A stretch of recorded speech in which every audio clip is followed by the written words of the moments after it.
Ahmad سوکارنو Indonesia کے ایک عظیم leader کے طور پر زندگی بھر اور وفات کے بعد بھی عوام کے دلوں اور ذہنوں پر راج کرتے رہے۔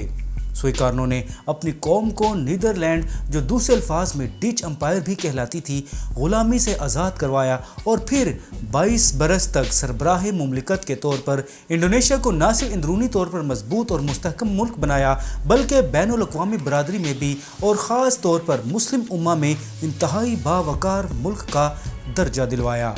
میں ہوں فیصل اکرم اور ڈیلی اب تک میں آج ہم آپ کو انڈونیشیا کی آزادی کے ہیرو احمد سوکارنو کے بارے میں بتا رہے ہیں۔ احمد سوکارنو مشرقی جاوا کے شہر میں 1901 میں پیدا ہوئے۔ جاوا اور انڈونیشیا کے تمام علاقے اس وقت ڈچ کالونیکل کنٹرول میں تھے۔ سوکارنو کی پرورش اگرچہ روایتی جاوین ماحول میں ہوئی مگر انہوں نے تعلیم ڈچ کالونیکل سکولز میں حاصل کی۔ ان کے والد ایک سکول ٹیچر تھے۔ 1921 میں وہ بینڈنگ انسٹیٹیوٹ آف ٹیکنالوجی میں داخل ہوئے اور آرکیٹیکچر کی تعلیم حاصل کی۔ احمد سوکارنو اپنی جوان عمری میں ہی قومی سیاست میں بھرپور حصہ لینے لگے اور انہوں نے اپنی تعلیم کے دوران ہی فیصلہ کر لیا آرکیٹیکچر کی بجائے سیاست سے وابستہ کریں گے۔ 1927 میں احمد سوکارنو نے انڈونیشین نیشنل پارٹی کی بنیاد رکھی اور اس کے پہلے سربراہ بنے۔ پارٹی کے قیام کا مقصد انڈونیشیا کو غیروں کے قبضہ سے چھڑوا کر قوم کو آزادی دلوانا تھا اور اپنی بہترین قائدانہ صلاحیتوں اور لاجواب مقرر ہونے کے باعث احمد سوکارنو بہت جلد عوامی حمایت حاصل کرنے میں کامیاب ہو گئے۔ 1929 میں ڈچ حکومت نے احمد سوکارنو کو گرفتار کر لیا اور 2 سال کے لیے جیل میں ڈال دیا۔ ان کی غیر موجودگی میں ان کی سیاسی جماعت اپنی اہمیت اور مقبولیت کھو بیٹھی۔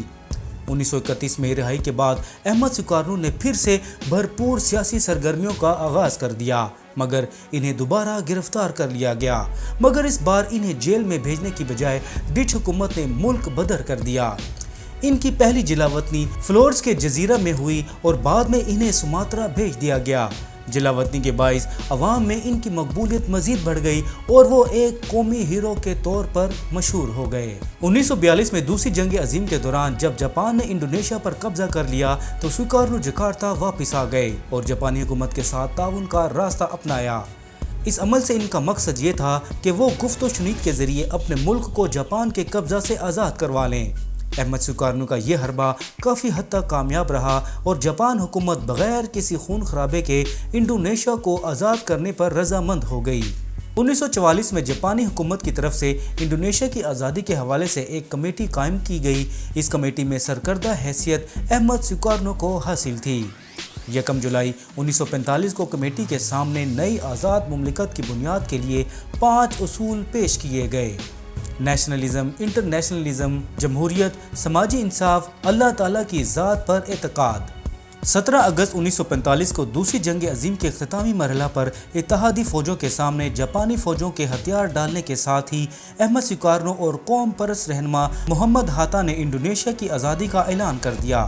اگلے ہی روز عبوری پارلیمنٹ نے ایک آئین کی منظوری دے کر احمد سوکارنو کو صدر مملکت منتخب کر لیا۔ اس آئین کے تحت صدر سوکارنو کو لا حدود اختیارات دیے گئے۔ ڈچ حکومت نے انڈونیشیا کی آزادی کے اعلان کو مسترد کر دیا۔ اگلے 5 برس تک انڈونیشیا اور نیدرلینڈ کے درمیان زبردست محاذ آرائی جاری رہی، تاہم گاہے بگاہے مذاکرات بھی ہوتے رہے۔ بالآخر دسمبر 1949 میں ڈچ حکومت نے انڈونیشیا کی آزادی کو تسلیم کر لیا، لیکن صوبہ پاپوا کی ملکیت کے بارے میں تنازع برقرار رہا۔ 1949 کے بعد بننے والے انڈونیشیا کے نئے آئین میں پارلیمانی نظام کے نفاذ کو یقینی بنایا گیا، جس سے صدر سوکارنو کے اختیارات کم ہو گئے اور زیادہ تر اختیارات وزیر اعظم کے پاس چلے گئے۔ صدر سوکارنو اس صورت حالت سے مطمئن نہ تھے۔ اس کے نتیجہ میں سیاسی نظام کا استحکام خطرے میں پڑ گیا اور فوج کے اندر سماترا اور سلاویسی میں بغاوت پھوٹ پڑی۔ ان حالات کے پیش نظر 1957 کے بعد صدر سوکارنو نے اپنے آپ کو زیادہ بااختیار اور طاقتور بنانے کا فیصلہ کیا۔ 1959 میں انہوں نے حکم دیا کہ 1945 کے آئین کا از سر نو جائزہ لیا جائے اور اسے ملکوں اور قوم کی ضرورتوں کے مطابق مرتب کیا جائے۔ نئے آئین میں صدر کو بہت زیادہ اختیارات کا مالک بنا دیا گیا۔ صدر سوکارنو کا موقف تھا کہ مغربی طرز کی جمہوریت انڈونیشیا کی ضرورت کے مطابق نہیں ہے۔ صدر سوکارنو نے مغربی طرز کی جمہوریت کی بجائے گائیڈڈ جمہوریت کا نظام متعارف کروایا۔ صدر سوکارنو نے 3 بنیادی نکات کو قومی اتحاد کے لیے بنیاد قرار دے دیا: یہ تین اصول نیشنلزم، مذہب اسلام اور کمیونزم۔ نئے نظام کو انڈونیشین کمیونسٹ پارٹی نے بہت سراہا اور اس کا بھرپور خیر مقدم کیا۔ صدر سوکارنو خود بھی کمیونسٹ نظریات کے حامی بن گئے، اس ماحول میں اس کا بھرپور خیر مقدم کیا۔ صدر سوکارنو خود بھی کمیونسٹ نظریات کے حامی بن گئے، اس ماحول میں فوج نے بھی اپنے آپ کو منظم اور طاقتور بنا لیا اور در حقیقت فوج صدارتی اختیارات اور کمیونزم کے خلاف ایک قوت کے طور پر سامنے آ گئی۔ صدر سوکارنو کی عوام میں مقبولیت میں کمی نہ آئی، انہوں نے قوم کے اندر یہ جذبہ پیدا کر دیا تھا کہ وہ انڈونیشی قوم ہونے پر فخر کرتے تھے اور سوکارنو کو اپنا قومی ہیرو مانتے تھے۔ صدر سوکارنو کو بطور خاص غریب کسانوں اور کارخانوں میں کام کرنے والے مزدوروں کی زبردست حمایت حاصل تھی۔ صدر سوکارنو کو انڈونیشیا میں رہائش پذیر چینی لوگوں کی بھی حمایت تھی، جنہیں انہوں نے شہریت کے مکمل حقوق عطا کیے تھے۔ تاہم اپنی صدارت کے آخری سالوں میں انہوں نے کمیونسٹ پارٹی اور انڈونیشی فوج پر مکمل انحصار کیا۔ 1950 میں انہوں نے چین کے ساتھ گہرے مراسم قائم کر دیے تھے اور اپنی حکومت میں کمیونسٹ نظریات کے حامل افراد کو زیادہ اہم عہدوں پر فائز کیا۔ سوویت یونین سے تعلقات کو وسیع کیا تھا۔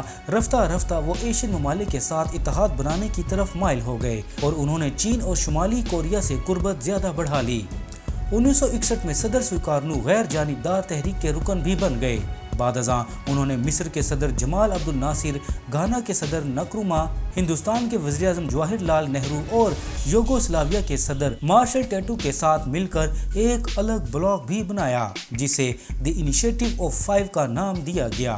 اس موومنٹ کا مقصد یہ تھا کہ دونوں سپر پاورز یعنی سوویت یونین اور یونائٹڈ اسٹیٹ آف امریکہ، جو کہ سرد جنگ میں ملوث تھی، میں سے کسی کو بھی فیور نہ کیا جائے۔ 1955 میں منعقد ہونے والی بینڈنگ کانفرنس کا بنیادی ایجنڈا یہی تھا کہ دونوں عالمی طاقتوں کا مقابلہ کرنے کے لیے ترقی پذیر ایشیائی اور افریقی ممالک کو متحد کیا جائے۔ انڈونیشیا کو ایشیا ملکوں کی صف میں اہم مقام دلوانے کے لیے صدر سوکارنو نے 1962 میں انڈونیشیا کے دارالحکومت جکارتا میں ایشین گیمز کا انعقاد بھی کیا اور اس مقصد کے لیے ایک خصوصی اسٹیڈیم سنیا بان سپورٹس کمپلیکس، جو ان دنوں بنگ کارنو اسٹیڈیم کہلاتا ہے، بھی تعمیر کروایا۔ 1957 میں صدر سوکارنو کو ایک دستی بم کے ذریعے قتل کرنے کی کوشش کی گئی جب وہ اسکینی میں ایک اسکول کے معائنے کے لیے گئے۔ اس حملہ میں صدر سوکارنو تو بچ گئے مگر 6 بچے جان سے ہاتھ دھو بیٹھے۔ یہ حملہ ان کے مخالف ایک مذہبی گروپ دارالاسلام نے کیا تھا۔ دسمبر 1957 میں صدر سوکارنو نے 246 ڈچ کارخانوں کو قومی تحویل میں لے لیا۔ فروری 1958 میں صدر سوکارنو نے ایک کمیونسٹ مخالف تنظیم PRRI کے کارکنوں کی بڑے پیمانے پر گرفتاریوں کا حکم دیا، جن پر الزام تھا کہ انہوں نے صدر سوکارنو کی حکومت کا تختہ الٹنے کے لیے مغربی ممالک سے اسلحہ حاصل کیا۔ اسی سال انڈونیشیا نے ایک امریکی پائلٹ جے ایلن پوپ کا طیارہ مار گرایا، جس نے شمالی انڈونیشیا پر بم گرائے تھے۔ اس واقعہ کے بعد امریکہ نے صدر سوکارنو کے ساتھ دوستانہ تعلقات استوار کرنا شروع کر دیے۔ اگست 1960 میں صدر سوکارنو نے نیدرلینڈ کے ساتھ سفارتی تعلقات منقطع کر لیے اور ڈچ کنٹرول میں موجود انڈونیشیا کے علاقہ پاپوا کو آزاد صوبہ قرار دے دیا۔ مئی 1963 میں انہوں نے مغربی آریان بینک پلان کے تحت اسے انڈونیشیا کا حصہ قرار دے دیا۔ جولائی 1963 کو پیپلز کنسلٹیٹو اسمبلی نے سوکارنو کو تاحیات صدر منتخب کر لیا۔ صدر سوکارنو نے برطانیہ کی حمایت سے قائم ہونے والی فیڈریشن آف ملائیشیا کی زبردست مخالفت کی اور موقف اختیار کیا کہ یہ اقدام ملائیشیا کو انڈونیشیا سے لڑانے کی ایک سازش ہے۔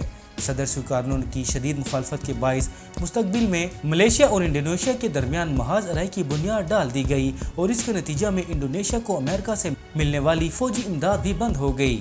1965 میں صدر سوکارنو نے اقوام متحدہ میں انڈونیشیا کی رکنیت ختم کر دی، جبکہ امریکہ کی مدد سے ملائیشیا اقوام متحدہ کی سیکورٹی کونسل کی رکنیت لینے میں کامیاب ہو گیا۔ اگست 1965 میں صدر سوکارنو کی صحت بہت خراب ہو گئی اور وہ ایک پبلک میٹنگ میں بے ہوش ہو کر گر پڑے۔ تشخیص پر ڈاکٹرز نے بتایا کہ ان کے گردے صحیح طور پر کام نہیں کر رہے۔ صدر سوکارنو کی اس بیماری کو خفیہ رکھا گیا۔ 30 ستمبر 1965 کو ایک خوفناک واقعہ پیش آیا جب فوج کے سینئر 6 ترین جرنیلوں کو